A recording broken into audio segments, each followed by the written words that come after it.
So, day trading. We've all seen it, right? The hype, the promise of making a ton of money fast, living this life of total freedom. But what's really going on behind the screen? Well, that's what we're here for. Let's dive in and really separate the facts from all that fantasy. And you got to admit, the dream is powerful, isn't it? I mean, the whole idea that you can be your own boss, work from literally anywhere in the world, and have, like, unlimited earning potential, it's the ultimate promise of independence. And honestly, it's no wonder that thousands and thousands of people are drawn to the market every single day. But, and this is a big but, for every one of those dreams, there's a pretty harsh reality check. See, day trading is this incredibly high-stakes game, and the vast majority of people who play, they don't just lose a little bit, they get completely wiped out. The stakes? Yeah, they could not be higher. So to get to the real truth, we're going to go straight to someone who's in the trenches. This is a quote from a full-time trader, Cam, over at Investors Underground. And really, that's our goal here today, to just give you the real, totally unfiltered scoop, no marketing fluff, no nonsense. All right, first things first, let's talk about that image you've probably seen, what, 1,000,000 times online? Yeah, the whole myth of the influencer lifestyle. Oh, you know the one I'm talking about. It's the guy with a laptop, chilling by the pool, maybe making a few trades in between sips of some fancy drink.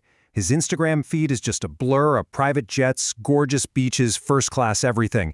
It's all sold to us as this super glamorous, super easy path to becoming a millionaire. Okay, so now, let's pull back the curtain and see what the pros say it's actually like. And trust me, the gap between that Instagram fantasy and the cold, hard reality, it's huge.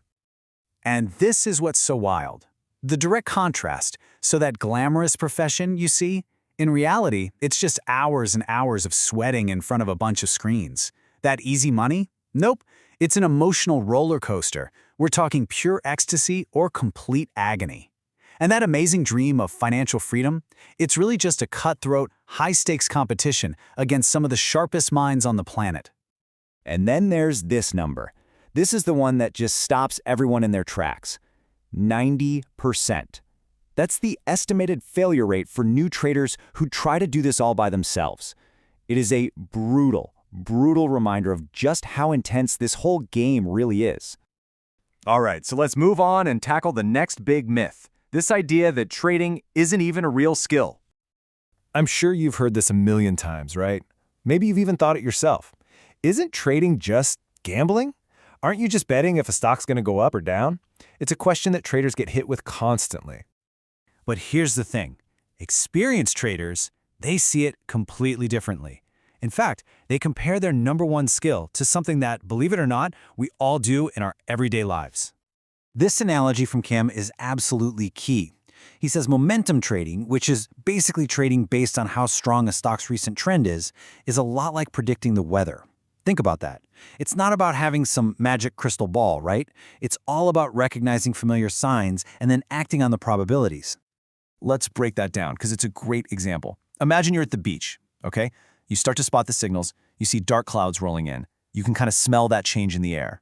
Right away, you recall the pattern. You've seen this before, and you know what it means. Rain is coming. So what do?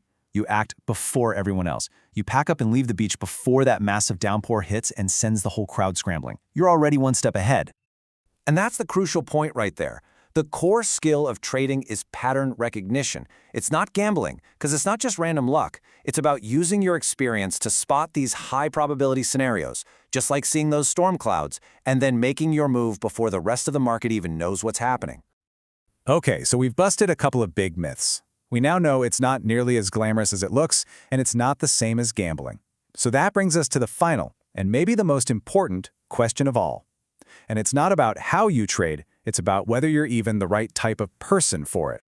The way our source, Cam, puts it is this. Trading is pure independence. And yeah, that sounds amazing, so liberating, right? But that same independence can be incredibly, brutally demanding. And that, right there, is the ultimate test.